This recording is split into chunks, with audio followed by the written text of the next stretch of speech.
जय हिंद प्यारे साथियों, आज हम लोग बात करेंगे एलजीबीटी के बारे में, जिसके बारे में आप लोग जानते हो लेस्बियन, गे, बाइसेक्सुअल और ट्रांसजेंडर जो कम्युनिटी है उसके बारे में आज हम लोग चर्चा करेंगे।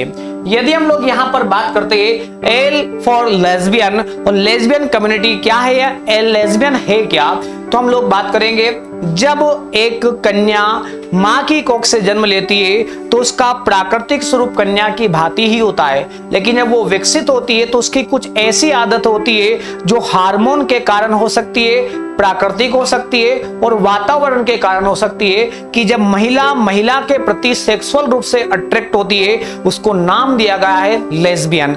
साथ में प्यारे बच्चों, दूसरा फैक्ट हम लोग देखेंगे अबाउट ऑफ गे के बारे में कि गे कम्युनिटी क्या होती है। जब एक बच्चा मां की कोख से जन्म लेता है तो लड़के की भांति ही जन्म लेता है और जब परिपक्व होता है तो भी लड़का ही होता है, लेकिन हार्मोन के आधार पर, प्राकृतिक कारणों के आधार पर और वातावरण के आधार पर इसमें क्या होता है, लड़का लड़के के प्रति सेक्सुअल रूप से अट्रैक्ट होने लगता है, जिसको हम लोग गे नाम से संबोधित करते हैं। तीसरा टर्म आता बाइसेक्सुअल। जब एक बच्चा या एक लड़का मां की कोख से जन्म लेता है तो वो लड़के की भांति ही विकसित होता है, लेकिन जब ये बड़ा होता है तो प्राकृतिक या हार्मोन के कारण इसमें लड़के के प्रति भी सेक्सुअल अट्रैक्शन होता है और लड़के के साथ साथ में लड़की के प्रति भी सेक्सुअल अट्रैक्शन होता है। इसी प्रकार जब एक लड़की मां की कोख से जन्म लेती है और जब ये बड़ी होती है तो फिजिकल रूप से और मॉर्फोलॉजिकल रूप से होती ये लड़की ही है, लेकिन इसमें हार्मोन के आधार पर, प्राकृतिक कारकों के आधार पर ये लड़की से भी सेक्सुअल रूप से अट्रैक्ट होती है, साथ साथ में ये पुरुष से भी क्या होती है, सेक्सुअल रूप से अट्रैक्ट होती है, जिसको नाम दिया गया है बाइसेक्सुअल। थर्ड टर्म हम लोग देखते हैं यहाँ पे जिसको कहते हैं Turner syndrome, LGBT। T for क्या होता है, ट्रांसजेंडर। और ट्रांसजेंडर में दो प्रकार की कम्युनिटी हम लोग देखेंगे।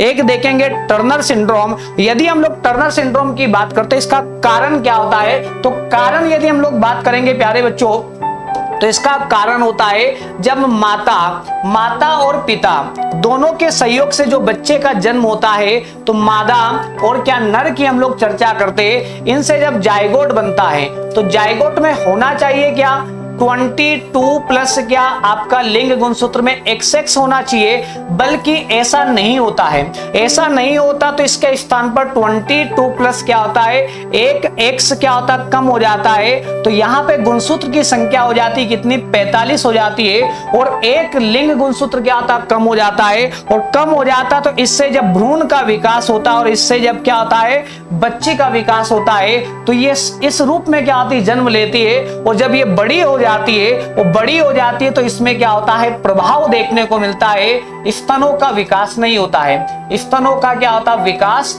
नहीं होता है। यह सबसे पहला इफेक्ट देखने को मिलता है। दूसरी बात हम लोग करते, इनमें अक्सर मैंचुरेशन साइकिल की अगर चर्चा करते ये नहीं पाई जाती है, साथ में मासिक धर्म नहीं पाया जाता है, साथ में इनमें अंडाणु का निर्माण भी नहीं होता है, अंडाणु का विकास भी नहीं होता है। परिणाम स्वरूप ये महिला क्या होती है, हम लोग कहेंगे कि नपुंसक के रूप में देखने को मिलती है। ये इसके प्रमुख लक्षण होते हैं। दूसरी बात करते हैं हम लोग यहाँ पे, एक और क्या होता है, विकार होता है जिसको क्लिनफेल्टर या क्लिनफेल्टर सिंड्रोम के रूप में हम लोग जानते हैं। इसका जो कारण होता है, कारण क्या होता है, जब जायगोट का निर्माण होता है, क्या बनता है, जायगोट बनता है मां के फेलोपियन नलिका में, तो जायगोट में होना चाहिए था क्या, 22 प्लस क्या XY होना चाहिए था, लेकिन होता क्या है यहाँ पे 22 प्लस क्या होता है, X डबल हो जाता है और एक Y हो जाता है। परिणाम स्वरूप गुणसूत्र की जो टोटल संख्या होती है वो हो जाती 47 गुणसूत्र पहुंच जाते, और कहां पर, जायगोट में। परिणाम स्वरूप होता क्या है, जब ये बच्चा जन्म लेता है और जब बड़ा होता है तो इस बच्चे में क्या होता है, स्तन जो होते हैं, स्तनों का विकास हो जाता है, स्तनों का विकास हो जाता है। साथ में इस बच्चे में क्या होता है, जो वृषण होता है, वृषण अल्प विकसित हो जाता है। क्या हो जाता है, अल्प विकसित हो जाता है। तो इसमें कुछ लक्षण महिलाओं की भांति दिखाई देने लगते हैं और पुरुष के लक्षण इसमें दिखाई नहीं देने लगते हैं। तो इस बीमारी को क्लिनफेल्टर सिंड्रोम के रूप में हम लोग जानते हैं और इस बीमारी में जो लड़का होता है अक्सर नपुंसक देखने को मिलता है। साथ में हम लोग बात करते हैं, एक और टर्म आता आपका सुपर मेल एंड क्या सुपर फीमेल। सुपर मेल और सुपर फीमेल की बात करते हैं, सुपर मेल का जो संबंध है मेल के साथ में और सुपर फीमेल का संबंध फीमेल के साथ में। यदि मैं मेल की बात करता हूं तो मेल में कारण क्या होता है, मेल में जो कारण होता है प्यारे बच्चों वो होता है कि जो जाइगोट होता है, जाइगोट में गुणसूत्र होना चाहिए क्या 22 प्लस क्या XY होना चाहिए, लेकिन ऐसा नहीं होता है। इसके स्थान पर 22 प्लस क्या होता है XYY, एक Y लिंग गुणसूत्र क्या होता है अतिरिक्त पहुंच जाता है और इससे जब बच्चे का जन्म होता है और वो बच्चा क्या होता है सुपर मेल के रूप में जाना जाता है। इसमें ये थोड़ा सा क्या होता है क्रूर किस्म का होता है, बड़ा गुस्सेला स्वभाव का होता है, जिसको हम लोग क्या कहते हैं सुपर मेल के रूप में हम लोग जानते हैं। इसी प्रकार से जब महिला की हम लोग बात करते हैं, फीमेल की हम लोग बात करते हैं, फीमेल में क्या होता है जाइगोट जो होता है, जाइगोट का जब निर्माण होता है उसमें होना चाहिए क्या 22 प्लस क्या XX होना चाहिए तो महिला का निर्माण होता है, लेकिन इसमें क्या होता है 22 प्लस क्या होता है XXX हो जाता है, अर्थात एक X लिंग गुणसूत्र क्या होता है अतिरिक्त हो जाता है, जिससे जन्म लेने वाली जो कन्या होती है या महिला होती है ये सुपर फीमेल के रूप में जानी जाती है और जो नपुंसक होती है। प्यारे बच्चों आशा आपको इतनी बातें क्लियर हो गई होगी। अब हम लोग बात करते हैं LGBT और कानून के बारे में। यदि भारतीय मानस की बात करें, भारतीय सभ्यता की बात करें तो हमारे यहाँ पे किन्नरों को काफी अच्छा दर्जा भी दिया गया है। इनको हम लोग देवता के स्वरूप में पूजने का कार्य भी करते हैं और जब आप लोग महाभारत काल को पढ़ते हो, महाभारत काल को जब देखते हो तो वहां पर भी आपको किन्नर देखने को मिल जाता है और उनको बड़े आदर स्वरूप से हम लोग क्या करते हैं संबोधित करते हैं। भारतीय जनमानस जो होते हैं किन्नरों को कोई अलग कम्युनिटी के रूप में ना मान करके एक अच्छे वर्ग के रूप में संबोधित करते थे।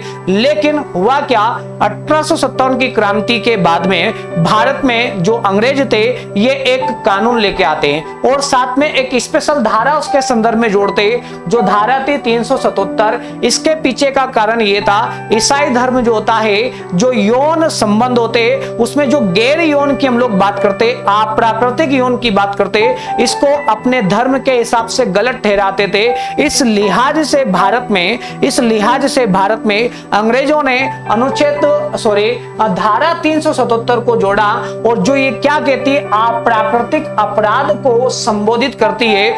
और इसके संदर्भ में होता क्या है कि भारत में नाज फाउंडेशन ने वर्ष 2001 में दिल्ली उच्च न्यायालय में धारा 377 को गैर संवैधानिक घोषित करने की क्या की मांग की। गैर संवैधानिक घोषित करने के पीछे का कारण क्या था कि भारत का संविधान भारतीय नागरिकों को क्या देता है मौलिक अधिकार देता है और ये जो अनुच्छेद 377 था ये बहुत सारे मौलिक अधिकारों का उल्लंघन कर रहा था। इस आधार पर इसको उच्च न्यायालय में चुनौती दी गई।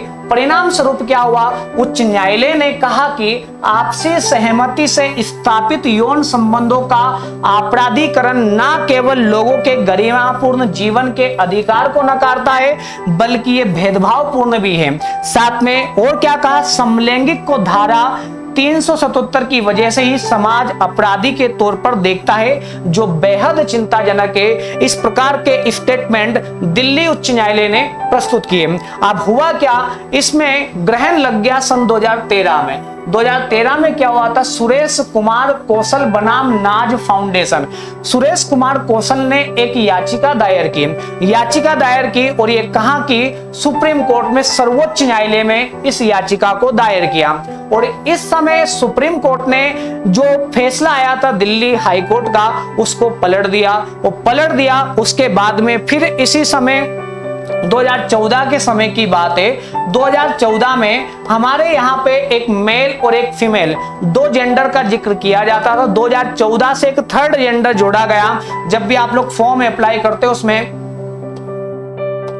थर्ड जेंडर एक टर्म आपको देखने को मिलता है। आप किस जेंडर से आते हो, मेल से, फीमेल से या थर्ड जेंडर से, तो जो थर्ड जेंडर का जो कॉलम था ये आपको सन 2014 से देखने को मिलता है। साथ में हम लोग बात करते हैं सुप्रीम कोर्ट ने 6 सितंबर 2018 की बात है, कुप्पू स्वामी एक याचिका दायर की गई और कुप्पू स्वामी ने भारत संघ के खिलाफ एक क्या की याचिका दायर की और अनुच्छेद जो आपका 21 है जो मौलिक अधिकार को सुशोभित करता है उसके पक्ष में, है ना, और कहा कि ये जो धारा 377 है ये गलत है और जो मेल या फीमेल की हम लोग बात करते हैं या एलजीबीटी कम्युनिटी की बात करते हैं, ये आपसी रजामंदी से क्या करते हैं, यौन संबंध बनाते हैं, तो ये इनका एक मौलिक अधिकार है और एक मौलिक अधिकार है, इसको निजता के अधिकार के तहत अनुच्छेद नंबर 21 में शामिल किया जाए। और इस बात का पक्ष लेते हैं कौन, सन 2018 में कुप्पू स्वामी।